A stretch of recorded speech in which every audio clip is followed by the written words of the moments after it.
Lorsque le Saint-Esprit est honoré, il honore le nom de Jésus. C'est lui le Paraclétos, celui qui nous a été promis, celui qui nous a été envoyé. L'esprit de vérité, l'esprit de sainteté, l'esprit de gloire. Je voudrais que tes acclamations se transforment en prière. Pendant que tu acclames, tu parles au même moment à Dieu. Tu es en train de montrer qu'il n'y a pas un autre qui soit semblable à lui. Tu es en train de témoigner ni la mort, ni la tribulation, ni l'angoisse. Rien ne peut s'égaler à toi, cher Saint-Esprit. Merci de glorifier le nom de Jésus. Nous sommes assoiffés de toi. Nous venons avec assurance ce soir. La Bible dit: approchez-vous de l'Éternel avec assurance. Nous t'élèvons au milieu de nous, cher Saint-Esprit, afin que tu glorifies le nom de Jésus. C'est la semaine de l'Esprit. Nous voulons que toute la gloire te revienne. La Bible dit: lorsque le Fils de l'homme sera élevé dans la gloire, il attirera tout le monde vers lui. L'Esprit qui nous rend semblables au Père, tel il est, tel nous devenons. Esprit d'intelligence, esprit de sagesse, esprit de force, esprit de sainteté, esprit d'autorité, esprit de vie. Cher Saint-Esprit, nous prions que tu prennes la possession de nos cœurs, de nos esprits et de ces lieux. Remplis ces lieux de ta Shekinah, Esprit de Dieu.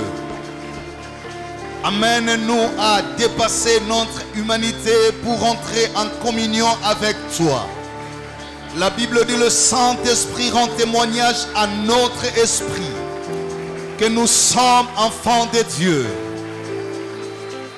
Remplis la gloire et la sainteté en ces lieux.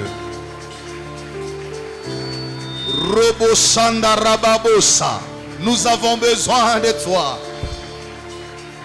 Esprit de la plénitude, esprit d'autorité, esprit de sainteté, esprit de force, esprit de révélation, esprit de la transfiguration. Nous avons besoin de toi. Fais de nous ce que tu veux ce soir, ô cher Saint-Esprit. La Bible dit: on se servait de pierres toutes taillées pour la construction du tabernacle.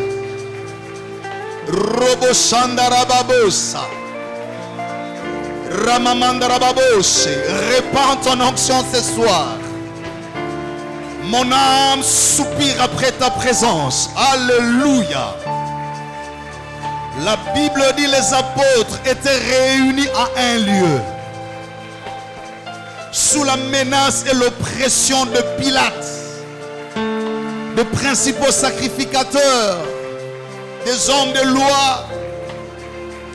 Ils ont regardé vers le ciel et ont adressé la prière en disant: Père, vois leurs menaces. Ponce Pilate s'est levé contre nous.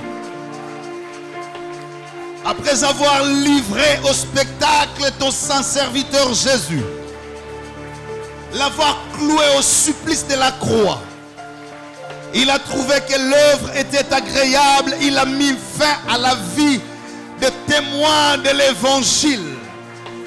Maintenant, il s'est résolu de mettre à terre le fondement de ton église. Maintenant, il s'est résolu de vider le prestige du témoignage de ton nom. Envoie-nous ton esprit afin que nous annoncions le message avec assurance. C'est le premier jour de ce séminaire. Je voudrais que ton esprit soit libre. Ramaboko robo shandarababose. La Bible dit: au même instant, le vent souffla.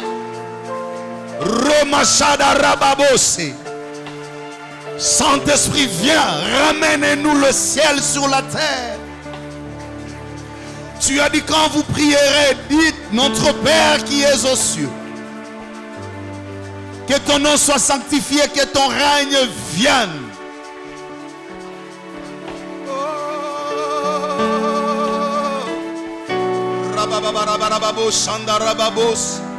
Tu n'arrêtes pas à clamer, mais sois concentré dans la présence de Dieu. J'ai vu Dieu au cours d'une semaine comme celle-ci faire de grandes choses. Je voudrais te parler de qui est le Saint-Esprit. Je voudrais te parler des compétences du Saint-Esprit. Et je voudrais te parler de la mission du Saint-Esprit pendant ces 3 jours de la semaine. Seigneur, merci de nous arroser. La Bible dit, après avoir construit le tabernacle, l'Esprit s'est répandu. La fumée couvrait tout le temple.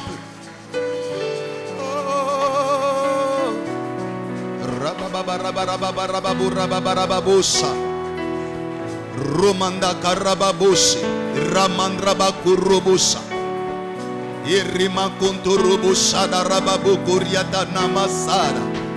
Qui pourra monter à la montagne de Dieu? Qui voudra franchir les sommets de sa sainteté?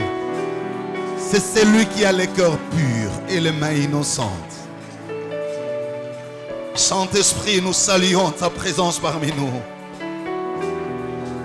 Merci de connecter notre esprit à toi. Je sens la fraîcheur de l'esprit ce soir. Ne crains rien. L'hiver est en train de passer. Le temps de grincer les dents est en train de passer. Voilà le temps d'allégresse. La saison de chanter est en train d'arriver.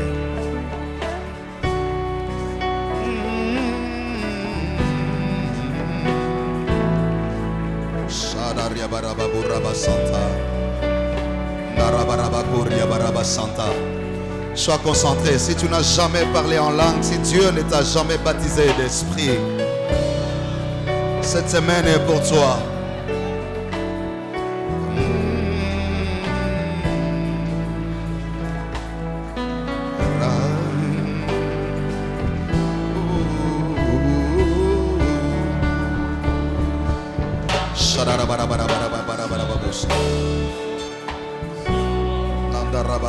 Santa.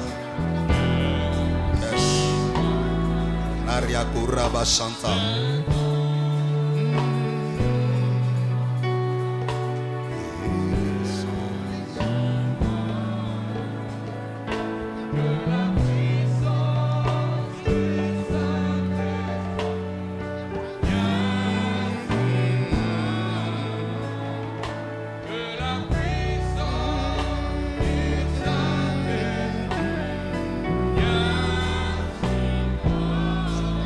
Saint-Esprit répand son onction. Yes. Restez calme. Les yeux fermés. Le Saint-Esprit est là. Nous allons parler de lui cette semaine. Nous saluons ta présence parmi nous, cher Saint-Esprit.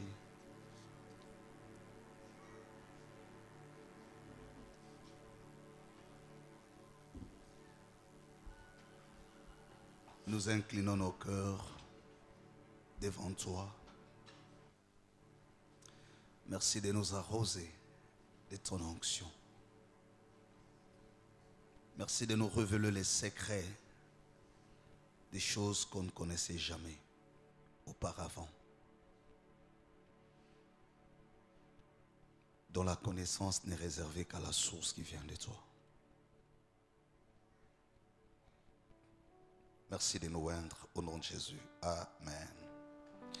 Acclame bien le Seigneur. Si tu es béni ce soir, gloire à Jésus. Je vais rapidement lire la parole de Dieu et nous allons écouter.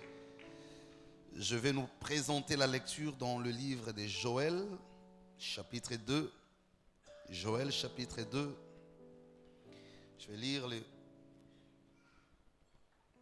Joël, chapitre 2.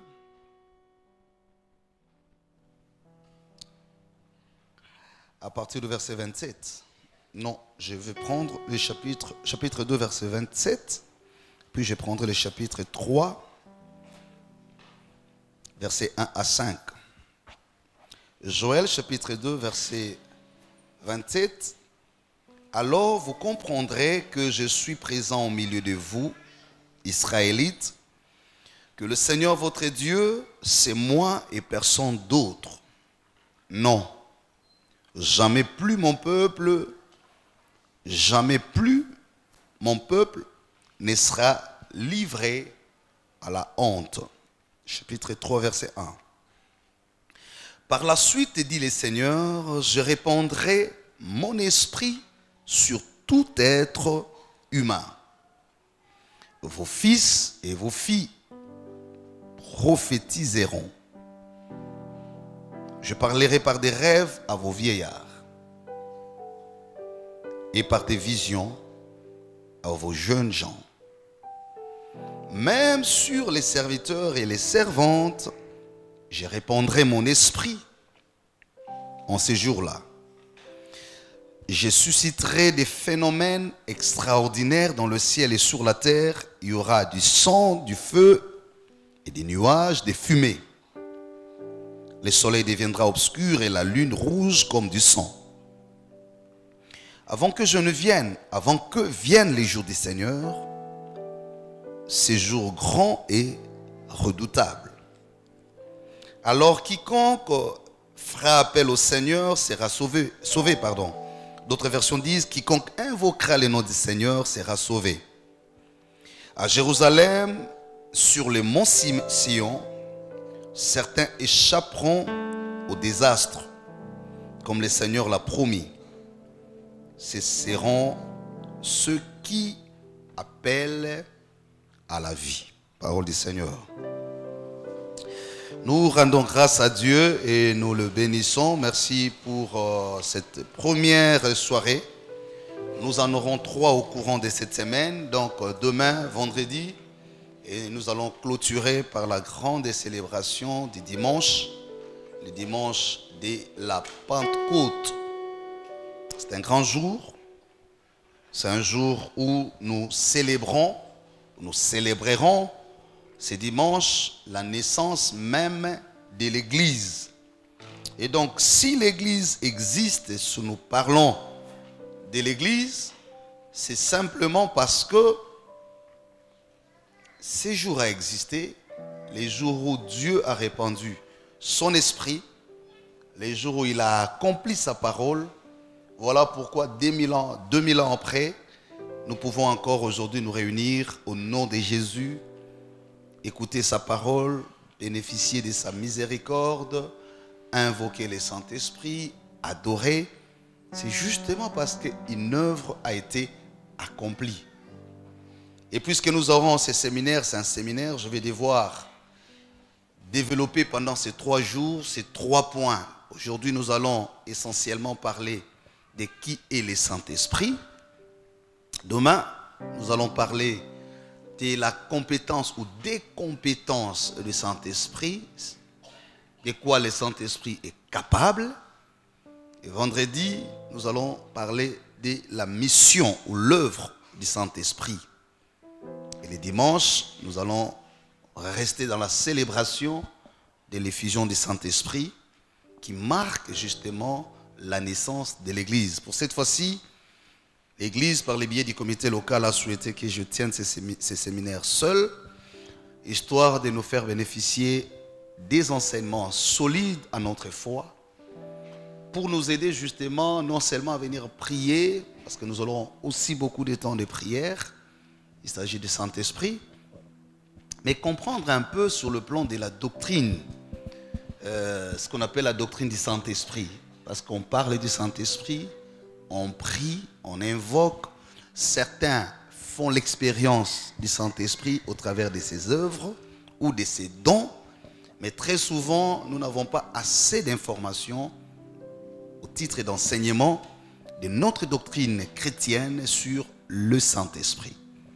Voilà ce qui nous a motivés pour cette célébration annuelle 2023 d'insister sur ces 3 postulats du Saint-Esprit, son identité, ses compétences, ainsi que ses œuvres ou sa mission. Et nous voulons espérer qu'au terme de ces séminaires, chacun de nous aura une idée beaucoup plus claire sur le Saint-Esprit quand tu prieras, quand tu parleras du Saint-Esprit, ou quand tu verras ses œuvres se manifester, ou quand tu aspireras à ses dons, tu sauras de quoi il s'agit, parce que c'est un terrain qui facilement fait entraîner la confusion au niveau de la doctrine. Certains pensent que le Saint-Esprit est une puissance qui opère en Dieu. D'autres pensent que le Saint-Esprit est une force et que de ce point de vue, on ne peut pas le présenter comme une personne de la divinité. D'autres aussi pensent que le Saint-Esprit, tout en étant Dieu, son rôle, c'est simplement nous faire parler en langue ou nous donner des prophéties. Et donc, nous voulons justement essayer de dissiper certains malentendus sur la conception, la compréhension du Saint-Esprit. Qui est le Saint-Esprit? C'est comme ça que j'ai dit aujourd'hui. Nous allons nous attarder sur l'identité du Saint-Esprit. Qui est le Saint-Esprit? Pourquoi devrions-nous parler du Saint-Esprit? Est-ce une force? Est-ce une puissance? Est-ce une personne dans la divinité? Si elle est personne, si il est personne, c'est le Saint-Esprit. Comment est-ce que nous pouvons comprendre son rôle dans la Trinité? Encore que cette notion de la Trinité complique davantage certains lecteurs de la Bible. Donc voilà mon introduction. Je pense ne pas être si long. Le Saint-Esprit va nous aider. Est-ce qu'il s'agit de lui-même? Où est-ce que nous pouvons trouver la notion du Saint-Esprit, les fondements bibliques? On peut vous poser la question de savoir quel est le fondement biblique que vous soutenez pour prétendre que le Saint-Esprit serait une personne de la divinité. Donc avant d'aborder, je voudrais commencer d'abord par cette affirmation de dire le Saint-Esprit n'est ni une force ni une puissance, mais c'est une personne de la divinité. Il faut bien suivre les termes que j'utilise. J'ai dit est une personne de la divinité. Parce que notre foi chrétienne, en tout cas la foi protestante à laquelle nous appartenons, croit à un seul Dieu. Il n'y a pas trois dieux. Il y a un seul Dieu, mais qui se manifeste en trois dimensions. Le Père, le Fils et le Saint-Esprit. Certains disent, il y a trois dieux. Non, il n'y a pas trois dieux. Mais quelqu'un va dire, mais comment une seule personne peut être à la fois Père, Fils, Saint-Esprit? Justement, parce que quand vous parlez de Dieu, gardez à l'esprit, vous ne parlez pas d'un humain. Dieu n'est pas un être humain, il est esprit. Et dans son existence infinie, il se manifeste. Quand on dit se manifester, en d'autres termes, c'est révéler. En autre terme, entrer en contact avec. C'est-à-dire, lorsqu'on dit nous avons un seul Dieu, c'est comme ça que dans la foi, par exemple, le judaïsme, vous entendrez les gens parler d'un seul Dieu, ce qui est vrai. Une foi unitaire, l'unité des dieux. Dans certaines doctrines, vous entendrez quelqu'un dire on ne peut pas parler de trois personnes parce que Dieu n'est pas humain. On ne peut pas soutenir la thèse des trois personnes. Dire trois personnes, vous faites déjà de Dieu une personne humaine. Il y a aussi ce genre de débat. Mais nous, je suis en train de préciser sur le fait, même quand nous disons Dieu se manifeste dans trois personnes, ne prenez pas la personne comme la personne physique. La personne est un langage humain qui nous permet de comprendre. À vrai dire, il faut seulement retenir qu'il est un Dieu qui se manifeste en trois dimensions. Père, Fils et Esprit. Donc la Trinité dont nous parlons, effectivement, fait partie de notre fondement de la foi. Quel en est le soubassement? Comment nous pouvons soutenir une telle thèse, une telle vérité? Là, vous allez rester assis, ce sont les enseignements. Nous les trouvons dans Genèse, dans le récit de la création. Lorsque vous êtes dans le premier chapitre du livre de Genèse, qu'est-ce qui est écrit? La Bible montre comment, au commencement, tout était, ou tout avait commencé. Si vous lisez le premier chapitre, au premier verset, on dit, au commencement, Dieu créa le ciel et la terre. Le verset 2, la terre était informe et vide, et l'obscurité couvrait l'océan primitif. Le souffle de Dieu s'est placé à la surface de l'eau. Certaines versions disent l'esprit de Dieu. Pourquoi ici on utilise souffle, mais d'autres versions disent esprit? C'est seulement un genre littéraire, il n'y a pas de contradiction. Parce que le terme utilisé en hébreu pour présenter le Saint-Esprit, c'est traduit aussi par souffle. Le texte des originaux, notamment hébraïque, qui traduit cette version, prend la signification du terme concept hébreu où on décline les termes esprit. Ça peut aussi signifier souffle. C'est pourquoi quand on parle de l'esprit, il se symbolise aussi par le souffle. Et donc quand vous lisez déjà ces versets, vous avez bien la compréhension qu'ici le texte montre qu'avant que Dieu ne fasse exister toute chose, le ciel, la terre, avec tout ce qu'il renferme, dans la posture du Créateur, on trouve aussi marqué la présence du Saint-Esprit. Alléluia. Avant qu'on commence à créer les êtres humains, les êtres vivants, tout ce qu'il y a sur la terre et tout ce qui renferme les firmaments, ce qu'on appelle le ciel, on trouve déjà dans l'œuvre de la création, dans la posture du Créateur et des co-créateurs, le rôle de l'Esprit. On dit sur la surface des eaux, planait l'Esprit. Donc, cette première affirmation nous pousse à dire, le Saint-Esprit n'est pas une créature, mais il est co-créateur. Alléluia. Il n'a pas été créé, mais il a participé à l'œuvre de la création. Parce que si vous continuez au chapitre, au verset 3, alors Dieu dit que la lumière paraisse et la lumière parut. La lumière et l'obscurité, pardon. Dieu constata que la lumière était bonne et il sépara la lumière de l'obscurité. Dieu nomma la lumière jour et l'obscurité nuit. Le soir vint, puis le matin, ce fut la première journée. Donc avant même que Dieu ne commence à créer, et là nous trouvons des symboles importants qui ont contribué à la création. La parole et l'esprit. Pour que les choses n'existent ou qu'ils viennent en existence, Dieu utilise deux choses. La parole qui sortait et l'esprit qui accomplissait ce que disait la parole. Alléluia. Donc je voudrais déjà que vous reteniez ces trois premiers versets du premier chapitre des livres de Genèse qui est le fondement même de la foi. On comprend déjà ici, si quelqu'un vous pose cette question, vous êtes dans un débat, on vous dit, mais comment vous vous dites que le Saint-Esprit est Dieu? La réponse est simple. Parce que sur le plan biblique, on retrouve le Saint-Esprit en œuvre dans la création.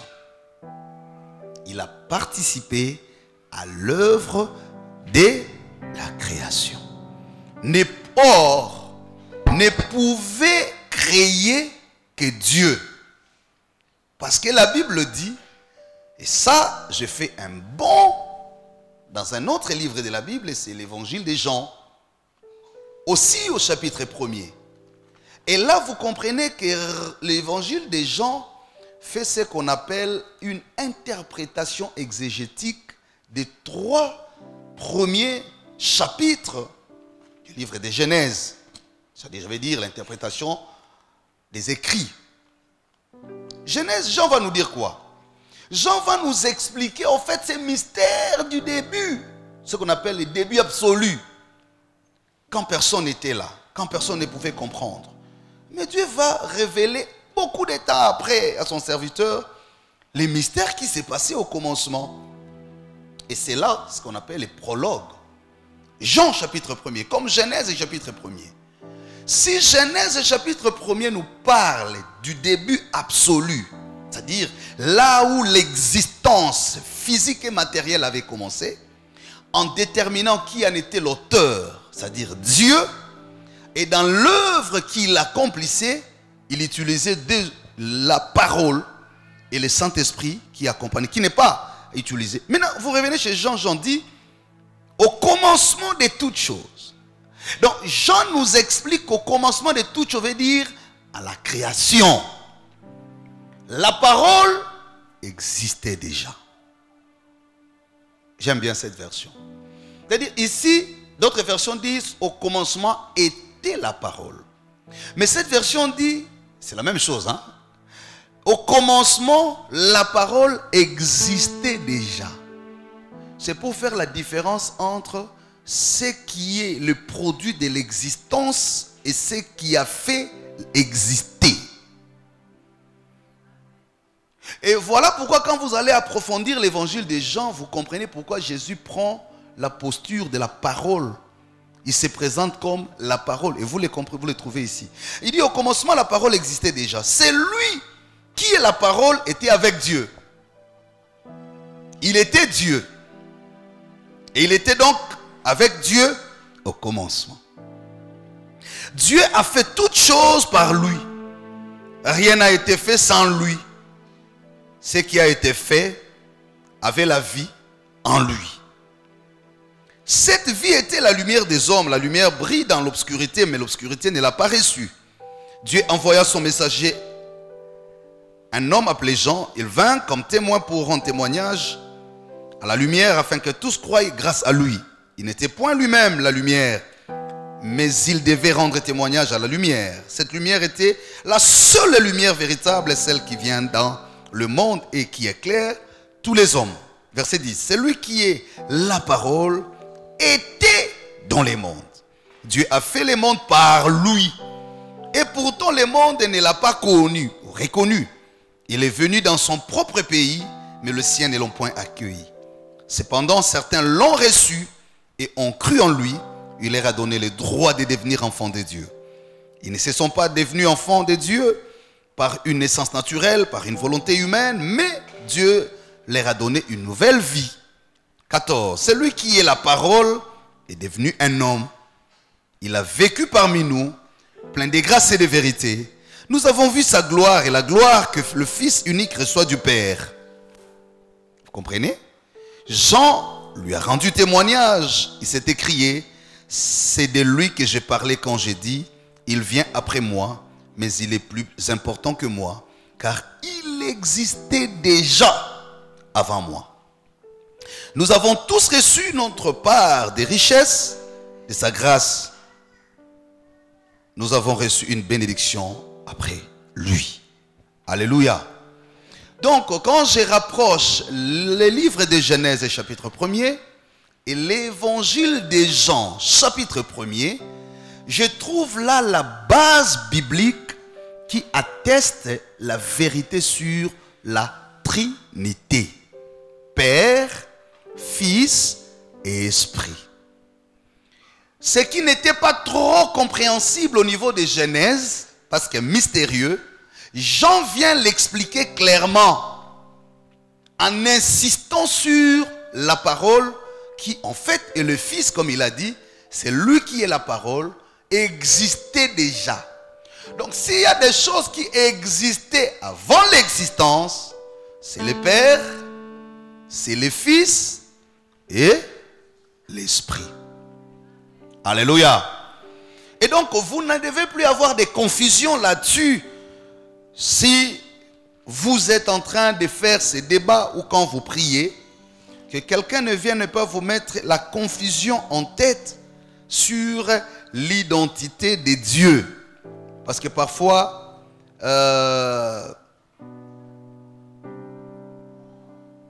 les gens se posent la question, comment est-ce que nous pouvons dire que le Saint-Esprit est Dieu? Je vais finir par un autre texte. Je reviens toujours en Genèse, chapitre 1er. Cette fois-là, je prends le verset 26 et 27. Dieu dit enfin, faisons les êtres humains qu'ils soient comme une image de nous. Une image vraiment ressemblante. Qu'ils soient les maîtres des poissons dans la mer, des oiseaux dans le ciel, et sur la terre des gros animaux et des petits bétails qui se meuvent au ras de sol. Dieu créa les êtres humains comme une image de lui-même. Il les créa, hommes et femmes. Le troisième texte qui vient encore une fois affirmer la thèse ou la vérité de la Trinité, c'est lorsqu'il arrive le moment de créer l'homme. Le verbe que le narrateur va utiliser ici, lorsque Dieu parle, il ne parle plus avec la première personne du singulier, je. Mais cette fois-là, il parle de la première personne du pluriel, nous. Il dit, créons l'homme à notre image et selon notre ressemblance. Donc, si je peux vider ces débats, aujourd'hui, si tu avais encore des confusions, il faut retenir une fois et pour toujours, le Saint-Esprit est une des personnes de la divinité. Alléluia. On peut parler avec lui, on peut l'écouter, il peut nous parler. Aujourd'hui, je vais m'arrêter sur l'identité. Demain et après-demain, vous allez comprendre maintenant, si nous disons on peut parler avec lui, quel serait le rôle du Saint-Esprit? Comment comprendre le rôle du Saint-Esprit par rapport à Jésus, par rapport au Créateur? Là, je parlerai des dispensations. Mais aujourd'hui, comme c'est le premier jour, je l'introduis, je voudrais que chacun comprenne quand on dit le Saint-Esprit, nous ne prions, parce qu'il y a toujours ces débats. Vous ne pouvez pas prier le Saint-Esprit. Nous prions Jésus. Oui. Nous ne prions pas le Saint-Esprit. Oui. Nous prions Jésus. Je suis aussi d'accord avec vous. Mais je voudrais savoir avec vous, lorsque nous parlons du Saint-Esprit, il s'agit ici d'une personne de la divinité. Pourquoi nous le disons? Parce que voilà, j'ai montré tout le texte à l'appui. Le Saint-Esprit a participé à l'œuvre de la création. Quand Dieu créait le ciel et la terre, chaque chose qui sortait de la bouche de Dieu par la puissance de la parole prenait la forme et les contenus que lui donnait l'Esprit. Alléluia. C'est-à-dire quand vous voyez les récits de la création, et c'est comme ça quand vous revenez dans Jean, il dit tout a existé par elle et rien de ce qui a existé ne l'a été sans elle. Elle là c'est qui? C'est la parole. C'est-à-dire même quand Dieu créait, les choses qu'il déclarait, qu'il appelait à l'existence, la Bible dit ces choses en fait existaient déjà en lui. Créer veut seulement dire rendre visible, rendre matériel. Vous comprenez ça? C'est-à-dire des choses que Dieu a fait, a créées, sont celles qu'il a rendues visibles matériellement. Les modèles, les contenus, les calculs, les estimations, la précision existaient déjà dans la divinité. Et celui qui nous donne ces précisions, c'est la parole qui sort et dit ce que doit être la chose. Et le Saint-Esprit vient donner contenu à ce que la parole a dit. Quand vous comprenez cette introduction, vous allez bien comprendre ma conclusion des derniers jours. Lorsque Christ promet à l'Église que je vous enverrai les consolateurs. Je ferai le parallélisme entre le récit de la création du début absolu et la création des nouvelles Adam par l'œuvre de l'Église, qui va commencer par les modèles de Jésus lui-même. Mais pour comprendre cette action de l'Esprit, parce qu'en fait, rien n'est nouveau. Ce que nous vivons aujourd'hui dans la dispensation de l'Esprit dans l'Église, c'est ce qui s'est fait dans la dispensation du Père dans la création. Chaque personne dans la divinité joue un rôle. Et vous allez comprendre pourquoi Christ, quand il vient, il se révèle comme la parole. Il vient comme parole. Lui-même dans l'évangile de Jean, il dit, je suis la parole. Et Jean dit, c'est lui que nous appelons parole, existait déjà. Il y a cette mutation, cette dynamique à 3 dimensions. L'autorité qui a conçu, la parole qui dévoile et l'esprit qui exécute. Donc quand Dieu agit, nous retrouvons facilement ces 3 niveaux de dispensation. Celui qui s'appelle le créateur, incréé, celui qui contrôle la préscience, toutes les sciences qui puissent exister. C'est pourquoi quand nous l'adorons, nous disons, tu es éternel, tu es le Dieu puissant, tu contrôles tout. En fait, parce que Dieu n'existe pas avec l'existence. Quand il fait exister, lui existait déjà. Et tout ce qui existe, existe selon son modèle. Et le modèle qu'il donne aussi les contenus. Donc ce qui se fait voir est ce qui était déjà en Dieu. Est-ce que quelqu'un comprend cela? Donc Dieu n'est pas impressionné, Dieu n'est pas surpris. Parce que ce qui vient à l'existence existait déjà en lui. Mais il ne les rend que visibles matériellement. Je fais un bond. Lorsque j'observe la créature, je vois le ciel, la terre, les espèces, la nature. Est-ce que vous constatez comme moi la précision qui existe dans la nature? Toutes les sciences qui se sont développées après ne l'ont été que grâce à la science divine. Est-ce que quelqu'un comprend? Que l'on parle de l'astronomie, astrologie, archéologie, géologie, tout ce que vous voulez, les sciences qui puissent exister, ces sciences ne se sont inspirées que dans ce qui existait. C'est pourquoi on utilise le terme créer pour reconnaître le rôle de Dieu, mais inventé pour reconnaître la participation de l'homme. On n'invente que sur base de ce qui existe. Et celui qui a fait exister, c'est Dieu. Et dans ce qu'il fait exister, le Saint-Esprit joue un rôle capital. Le rôle de l'accomplissement. Il dit que les cieux soient. Ça, c'est le rôle de la parole.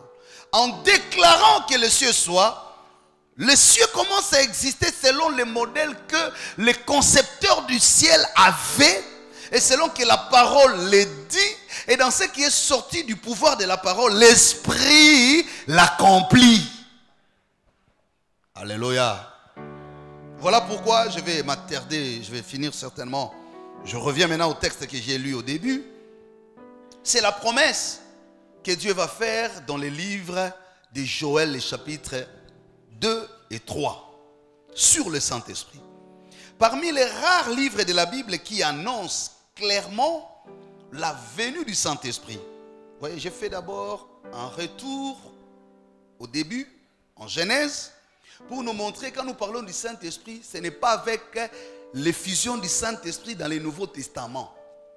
L'exercice que je vous fais faire, c'est de comprendre avant même que Jésus ne vienne. Ce n'est pas parce que Jésus est venu, il est mort, il est ressuscité que nous parlons de l'Esprit. Le Saint-Esprit, nous trouvons ses traces avant même l'avènement de Jésus. Je suis en train de vous faire comprendre que même